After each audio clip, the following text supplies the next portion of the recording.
I'm only 48 years old. I've been doing comedy for about 6 months now. I realize that at 48, I'm really not that old, but I do realize that with this beard and this belly, it looks like I might have pulled up in a sleigh with 8 tiny reindeer.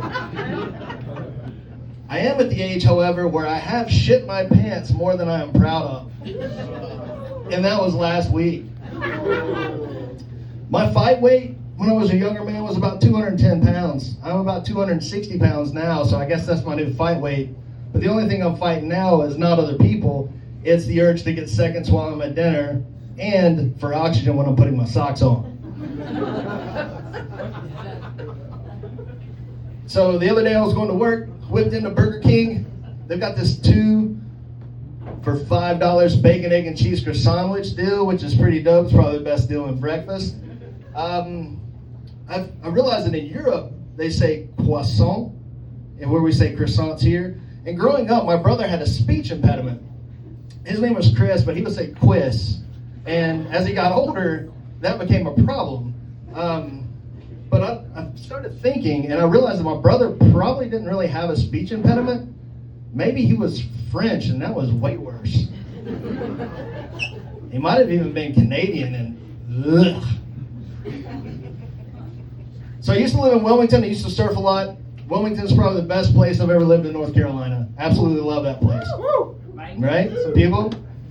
Well, when I lived there, I used to date this girl. And she wanted to learn how to surf, so I was teaching her how to surf, but she was stubborn and didn't want to listen to any of my tips. She was out there, she's paddling out, wave swells up, slams her on her face, busts her nose, blacks both of her eyes. I've been surfing for 20 years, and I've never been able to black both of her eyes with one shot. So I told that joke over the last couple of weeks with varying degrees of success, very similar to this. I was told by a lady in the crowd, she's like, you need to make sure that people know that that's just a joke. Of course, I'm telling jokes on stage. I get it. However, I want everybody in here to know that I would never, ever in 1,000 years teach my girlfriend how to surf. On a similar note, I was talking to a buddy of mine the other day. We were nerding out. We were talking about some Star Wars stuff, and he's like, man, is it weird that I think that blue Jedi girl is pretty hot? I was like, not really, dude. I mean, realistically, I'll give you a fun fact that if you choke any woman long enough, they all turn blue. Have you ever noticed that a lot of the states that start with a vowel end with the same vowel, like Alabama, Ohio, they're all hanging out one day. Oklahoma comes in and is like, nah, fam, we're not doing that shit. We will not be known as Oklahoma, for sure. In 1997, the Washington Bullets of the NBA changed their name to the Washington Wizards. They did that so they didn't put a feature on all of the gun violence that was going on in Washington, D.C. Over the last 28 years, gun violence has stayed exactly the same. But magic crime's gone up 10,000%. And just like the gun violence, 96% of it is black magic, but nobody wants to talk about that. Do you guys think that we're living in the Matrix? Anybody a fan of that theory? Yeah? Well, the programmer that programs my life is a dickhead. Every time I try to get onto the interstate, he's always put a tractor trailer going the exact same speed that I'm going. And I personally think he should be fired. Not for that, but I think he's taking an inordinate amount of time designing all the hair in my ass crack. That's way worse. Ladies, I'm here to tell you that you need to age with grace. There's no reason to have all the fillers, all the injections. That doesn't make you look younger. It makes you look like you have a shellfish allergy. Just use lotion like the rest of us. Lotion will make you look younger. If you don't believe me, come see me after the show. My right hand looks 10 years younger than my left.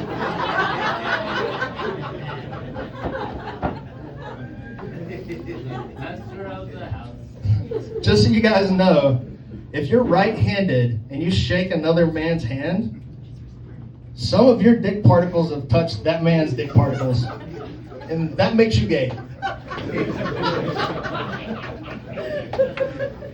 I'm not gay. I mean, I'm shaking some hands, but I'm not gay. I think you should be able to love anybody that you want to love, hands down, no problems whatsoever. Plus, I don't think I make enough money to be gay. That seems very expensive. Being gay seems like a rich man's sport, for sure. Plus, Paul Walker's dead. So there's not much incentive for me to be gay. Oh, it gets better. It gets better. Oh, yeah. I believe we can all agree that guy was extremely attractive. That guy never looked hotter than that last time he was in his Porsche.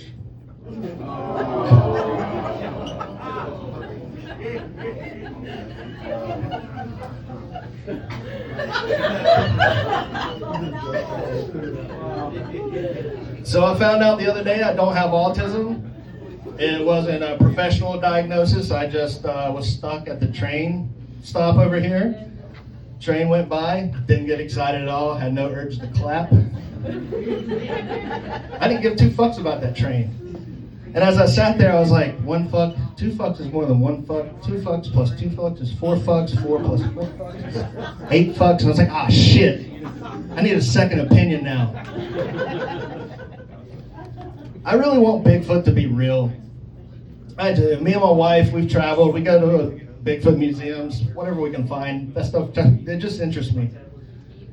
But my proof that I found that I don't believe they really exist is there's way too many different footprints. If you look at all the footprint casts, none of them are same. There's no way there's that much variation in Bigfoot. However, that does not negate the fact that there might be some big hairy creature out in the woods.